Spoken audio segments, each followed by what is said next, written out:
While 90s country radio chased big hats and bigger choruses, a quieter revolution was happening just outside the spotlight. Should not have this, should not have this, should not. A handful of folk-rooted songwriters were writing something different, sparse, literary, unflinchingly honest.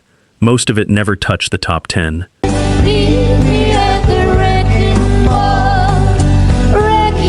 Whether most listeners realize it or not, the sound of modern country owes these songs more than the charts ever did. Here's the story of 12 overlooked songs that built the foundation.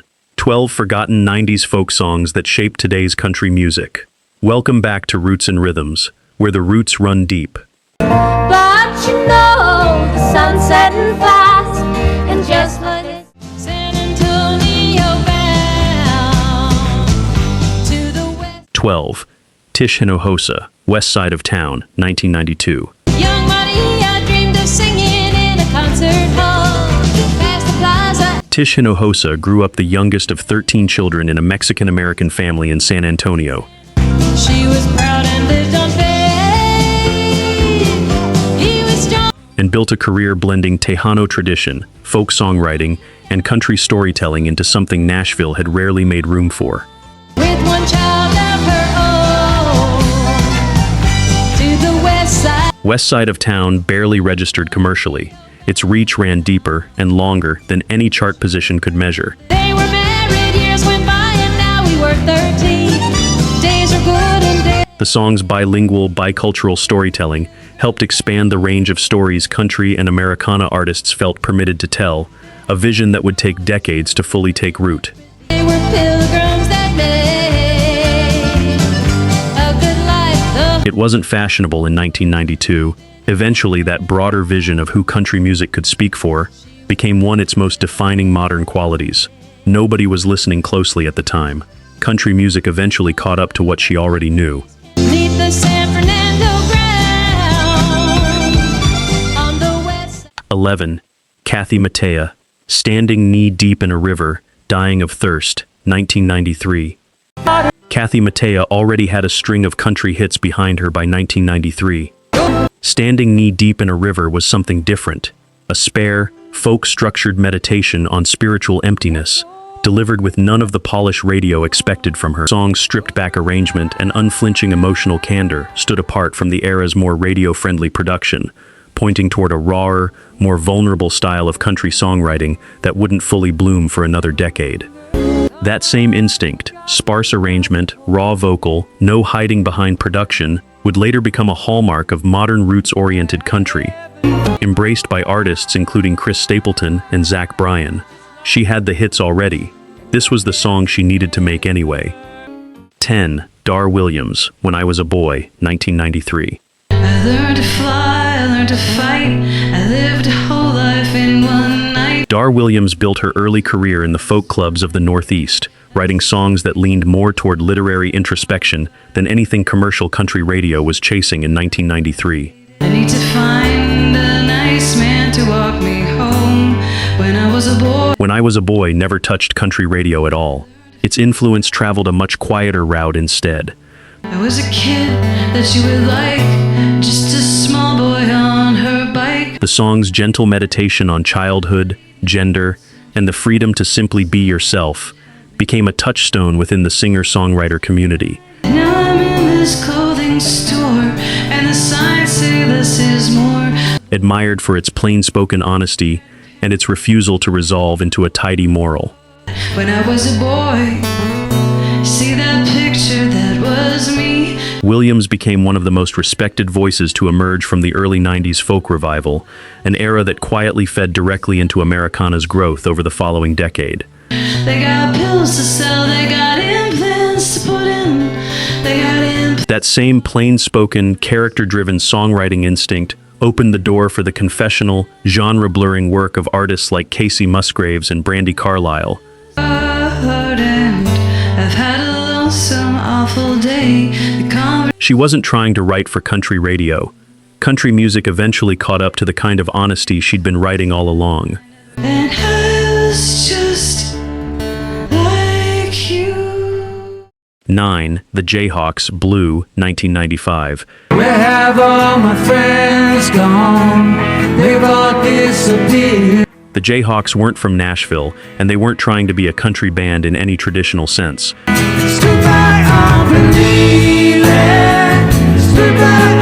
Blue fused folk rock jangle, close harmony, and country songwriting structure into something that didn't fit neatly on either country or rock radio. That in-between status turned out to be exactly the point.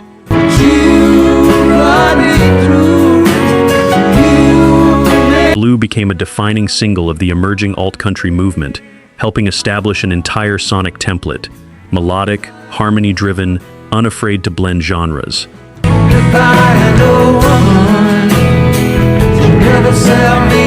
The Jayhawks became one of the defining bands of that movement, alongside groups that would go on to shape the sound of acts such as Wilco and Ryan Adams.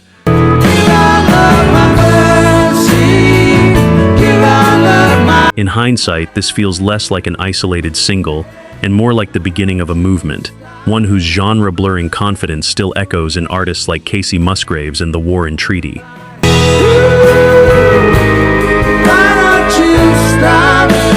They weren't trying to fit into country radio.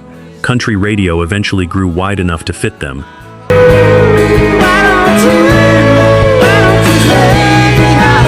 8. Mary Chapin Carpenter, He Thinks He'll Keep Her, 1992.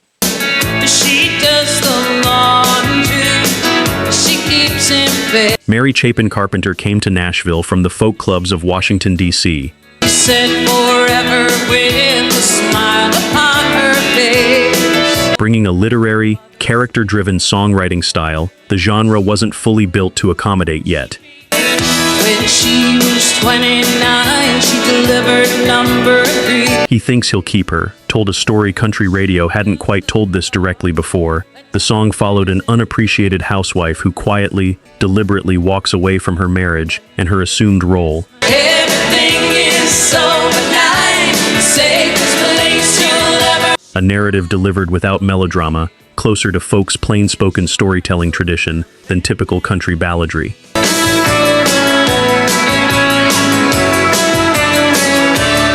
It reached number 2 on the country charts, making it one of the era's biggest hits with this kind of storytelling, though the songwriting achievement itself remains rarely discussed outside Americana circles today. Oh, with no expression upon her face. That same clear-eyed feminist storytelling voice would later become a defining feature of artists like Kacey Musgraves, Brandy Clark, and Ashley McBryde.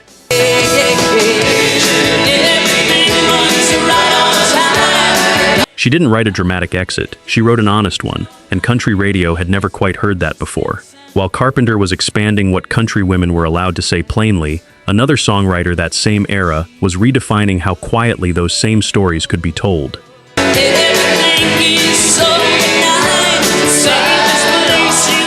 7. Nancy Griffith with Willie Nelson and Emmylou Harris, Gulf Coast Highway, 1994. And I've been sifting through the land. Nancy Griffith had spent over a decade as one of folk music's most respected songwriters when she brought Willie Nelson and Emmylou Harris together for Gulf Coast Highway. He's gone away yesterday. A quiet, aching portrait of a working-class marriage worn down by decades of hard labor. Where the rivers change direction, it's across the great. It never became a radio hit. It became something more durable than that. The song's understated, three-voice harmony arrangement, and unflinching portrayal of ordinary struggle became a quiet foundation for country's later embrace of unglamorous, working-class storytelling. With a question and a reply. Songs willing to sit with hardship rather than resolve it neatly. Decades later, country music would slowly rediscover the patient, unhurried storytelling instinct this song never abandoned. Finest style I have seen. Echoed today in artists like Tyler Childers and Sierra Farrell. Nobody set out to make a hit. They just told the truth and let three voices carry it. I find myself on a mountain aside. 6. Lucinda Williams, Passionate Kisses, 1992. Is it too much to ask? Oh, Lucinda Williams wrote and recorded Passionate Kisses for her own album in 1992. Her original version was largely overshadowed. Passionate kisses, oh, passionate kisses. The following year, Mary Chapin Carpenter recorded her own take, and it won the Grammy for Song of the Year, with the songwriting credit and award going to Williams herself. Shouldn't I have this? Shouldn't I have this? Shouldn't I have her? The song became one of the decade's most awarded pieces of country songwriting. The songwriter behind it remained, to most casual listeners, essentially unknown. Is it much to the man to want a full house and rock and roll? Williams would go on to become one of the most respected songwriters in the alt-country and Americana movement, culminating in her landmark 1998 album Car Wheels on a Gravel Road.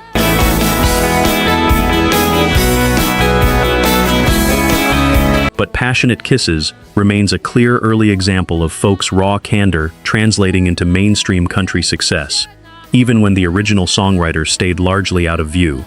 I shouted out to the night, give me what I deserve, 'cause it's The echoes of that literary, unpolished songwriting style are still easy to hear today. In artists like Jason Isbell and Sturgill Simpson, the song won every award going. Most people who sang along never learned her name. passionate kisses from you. 5. Steve Earle, Goodbye, 1995. I can't remember if we said Steve Earle wrote Goodbye not long after emerging from years of addiction and a prison stint that had derailed his career entirely. hollering that stand in Mexico. The song was spare and unflinching, closer to a folk confessional than the rock-edged outlaw country that had made him famous a decade earlier. Remember if we said goodbye. It wasn't a comeback single built for radio. It was proof he'd survived to write one at all.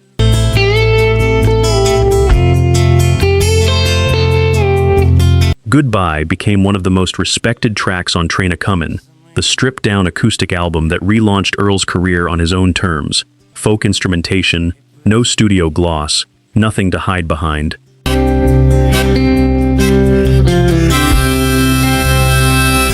It re-established him as one of the genre's most respected songwriters, this time working from a folk foundation rather than a rock one. Most Novembers I break down. That same unflinching, no-gloss honesty is still easy to hear in the songwriting of Tyler Childers and Sturgill Simpson today. He didn't need the old sound back. He needed to prove he could still tell the truth, and that turned out to be enough. Goodbye. By now, a pattern has emerged. None of these songs changed country music because they dominated the charts. They changed it because other songwriters were paying attention. Long after radio moved on, these ideas kept spreading quietly from one generation to the next. The final 4 songs ahead may be the most influential of all, the ones modern country's most respected new voices point to most often. If you're enjoying this journey, hit subscribe. Let's finish this. Everything is so benign, the safest place you'll ever. 4. Iris DeMent, Our Town, 1992. Go on now and say goodbye to our town. Iris DeMent wrote Our Town as a quiet elegy for a fading small town, sung in her distinctive, unadorned voice. Up the street beside the red neon light, that's where I met my baby. A sound closer to old-time gospel and Appalachian folk than anything on mainstream country radio in 1992. But you know, the sun's setting fast, and just like this. It found its biggest audience somewhere nobody expected. The song became widely known after closing the series finale of television's Northern Exposure, introducing DeMent's plain-spoken, deeply folk-rooted songwriting to a national audience who'd likely never heard of her otherwise. Go on now and kiss it goodbye, but hold on to your. Within the songwriting community, she was already recognized as one of the purest voices carrying folk's oldest traditions directly into contemporary music. Can't you see the sun setting down on our town? Her unadorned, deeply personal style opened the door for the work of artists like Gillian Welch and, more recently, Zach Bryan.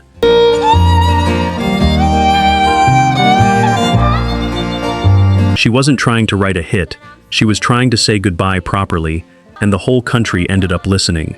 I can see the sun has gone down on my town. 3. Patty Griffin, Moses, 1998. Diamonds,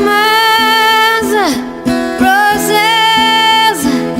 Patty Griffin recorded Moses for her debut album with almost nothing but her voice and a guitar. I need Moses to grow. A stark, emotionally unguarded style that stood in sharp contrast to the polished country pop dominating radio at the time. I need a little place in the sun sometimes. Commercial success never fully found her. Influence found her everywhere else. Everybody got somebody with them wine in their bed. So I Griffin's raw, confessional songwriting became highly influential within Americana and was later embraced by numerous country artists who valued emotional candor over radio polish. need Moses to grow. Her songs have been covered and cited as a major inspiration by the Chicks, Emmylou Harris, and countless modern Americana artists since. I need Moses to grow. That same raw vulnerability is easy to hear today in artists like Kacey Musgraves, Brandi Carlile, and Miranda Lambert's more stripped-back work.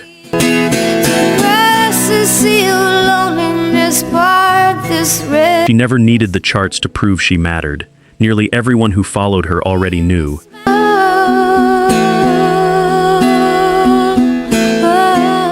2. Emmylou Harris, Wrecking Ball, 1995.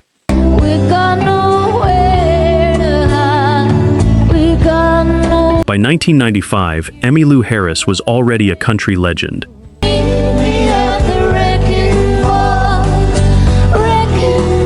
Wrecking Ball, the title track of an entirely reimagined album produced by Daniel Lanois, was something else entirely.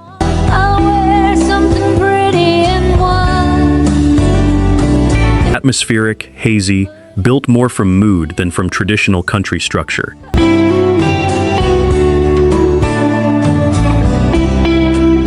Nashville didn't quite know what to do with it. Nobody could deny its influence for long. The album became a critical landmark, proving a country legend could reinvent her sound around folk-adjacent atmosphere and production risk without losing her audience's respect.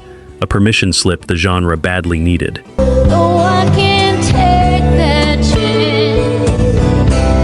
Wrecking Ball remains one of the most influential Americana albums ever recorded, even if its full impact is rarely discussed outside critical and songwriting circles today.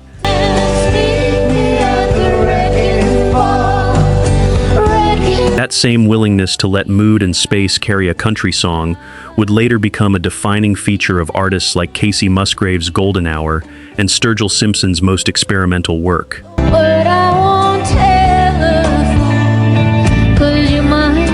She didn't just record a new sound, she proved country music was allowed to have one.